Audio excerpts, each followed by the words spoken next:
gunpowder cartridges these days, am I right? Loud, clunky, and a recoil that'll snap your wrist. You know what I'm getting at, right? Maybe, just maybe, it's time to try something new. Today, I want to tell y'all about Dara Polytechnic's flagship product, the electromagnetic DR-12 Quasar pistol. Now, I don't usually talk shop on Dara because, well, they don't have much of a selection. After all, they're an R&D company that makes its bread and butter from patent licensing. I know, right? Boring! But when they do manufacture a gun, it's almost always to showcase some fancy tech gimmick, which makes them preem, granted, but also unreliable and rough round the edges. The exception is Dara's handgun line.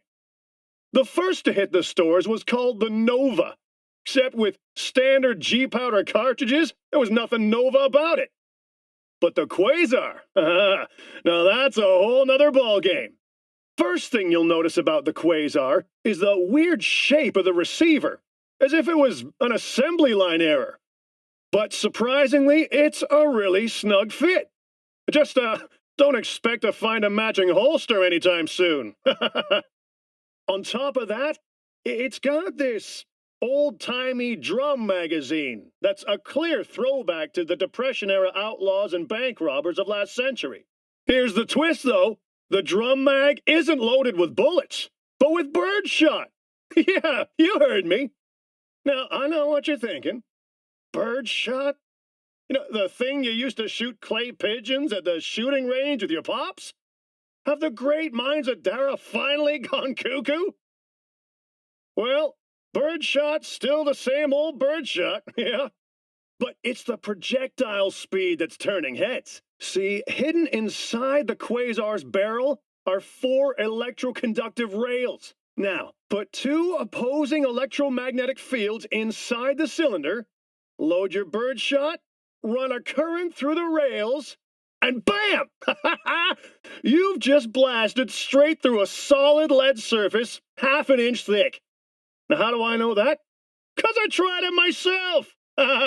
Pulling a trigger never felt so good in my life. Of course, a curiosity like this has gotta come with its downsides. If your battery dies mid-shootout, the Quasar will be about as useful to you as an industrial stapler. The quality of the components also doesn't impress. The Quasar's frame is made from cheap plastic. But hey, at least that means it won't be much more pricey than a bottle of good Japanese whiskey. But aside from all that, I'd ask myself one question. Why the hell not? Go get your Quasar in any firearms store and see for yourself. That's it for today, folks. And remember, stay loaded.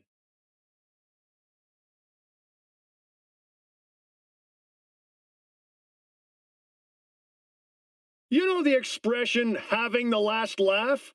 Imagine you're a gun manufacturer, and the NUSA and the Free States are on the brink of an all-out war. What do? You do what Midnight Arms did. Release a weapon that completely tilts the playing field. Right now, you're looking at the semi-automatic Sword 22 rifle. If you think this beast looks more like a tank gun than a rifle, then you're sorely mistaken. That being said, ballistics testing has so far revealed that the Sword 22's firepower is on par with the Arasaka Akaashi. That means the Sword 22 also has a similar recoil. So if you haven't got a full titanium endoskeletal implant and carbon fiber muscle weaves, don't even try to handle this son of a bitch. Whoever made this clearly had just 2 things on their mind: mass production and war. That means it's gotta be solid and reliable. Comfort and portability are not on the checklist. I've been in just about every kind of weather condition with the Sword 22. Torrential rain, sandstorms, heat waves, you name it. And it's never jammed on me, not even once. And you can tell the Sword 22's creators were dead serious with this thing. Because the instructions are as captivating as a washing machine manual. This thing is no nonsense. The obvious downside to this Goliath is, well, its size. Soldiers have already nicknamed it the Elephant. Couldn't have come up with a better name myself.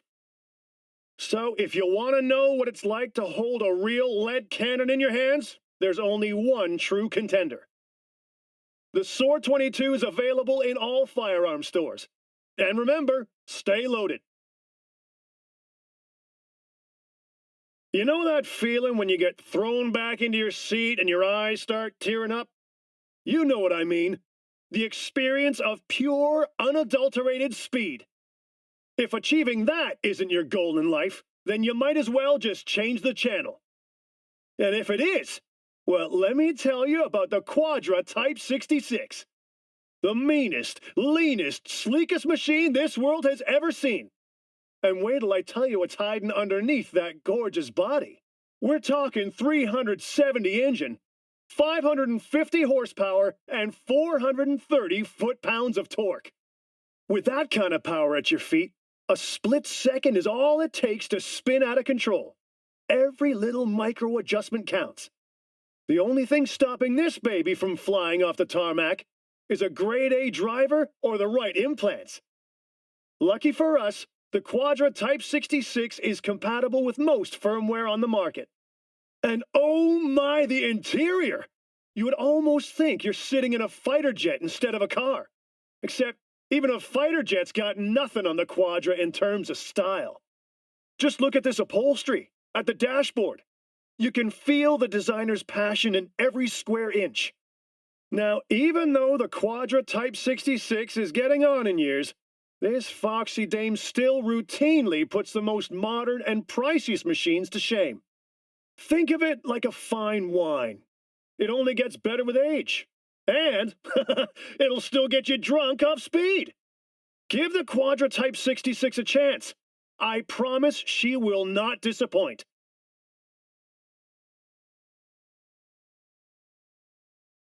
Imagine you're sitting on a pile of eddies. No, wait, a room full of eddies. A swimming pool. A football stadium.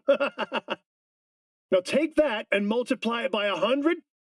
Congratulations! Now you can afford a Rayfield Aerondight, the perfect blend of style and substance. Arguably the peak of automotive luxury. The Aerondight's streamlined physique is fused with the presidential elegance of early 20th century limos and the feral demeanor of Italian sports cars. And yet these features all reinforce each other. It's almost as if a new species of supercar was genetically engineered to rule over all inferior machines. 1,800 horsepower. No, you heard me right. 1,800 horsepower. The Aerondight's engine makes it the fastest street-legal car in the entire world. If you put wings on it, it'd fly off into the stratosphere. One thing you'll notice is the complete lack of windows. The Aerondight creates a projection of its surroundings on the inside thanks to crystal dome tech. Behind the wheel, you can see everything as clear as day, but nobody can catch even a glimpse of you. That means if you purchase it with standard armor plating, this British sports limo is safer than a tank, and as I'm sure you'd agree, offers far more panache. The Aerondight's interior also caters to the most expensive tastes imaginable. A minimalist design with backlit panels, calf's leather seats, and cherry wood finish. If only I were rich. Probably less than 1,000 people in the world can afford the Aerondight. And chances of one of them watching this show are close to zero. But if you are watching this, get your ass to a Rayfield showroom and put those eddies to good use. That's all for today, everyone. See you next time, or on the road. Want a ride that's fit for a king without paying a king's ransom? Then I've got something for you. Meet the Mizutani Shion. There are a lot of cars out there that seem to be going through an identity crisis, trying to do too much at once, like the Archer Hella or the Thornton Mackinac. The Mizutani Shion doesn't have that problem, because it knows exactly what it is. A sports car, period. This car's built for optimizing one thing and one thing only: raw speed. Looking at the Shion, you can see why. You've got an aggressive aerodynamic body that can cut through air like a knife, complete with a 5-cylinder engine that's generous for this price range. Now, I know what you're going to say. There are cars out there that have got better acceleration, higher top speed, but none of them have got the Shion's hyper-responsive steering and baby-smooth suspension. On the flip side, the Mizutani Shion's interior is a bit too compact for comfort and has a plastic and fiber finish. I'm also not crazy about the creaky stick shift and cheap upholstery. But let's be honest, the Shion's not a car you buy to show off your impeccable taste. You buy it to burn rubber and tear up the streets. So if you're the kind of person who wants a car to be more than a slab of metal on wheels going 150, something that belongs in an art gallery, then the Mizutani Shion isn't for you. But if you want a truly dynamic machine that'll put your cred balance in the red before you've even left the dealers, then you and the Shion will get along just fine. That's all for today, folks. See you next time or on the road. And remember, stay loaded.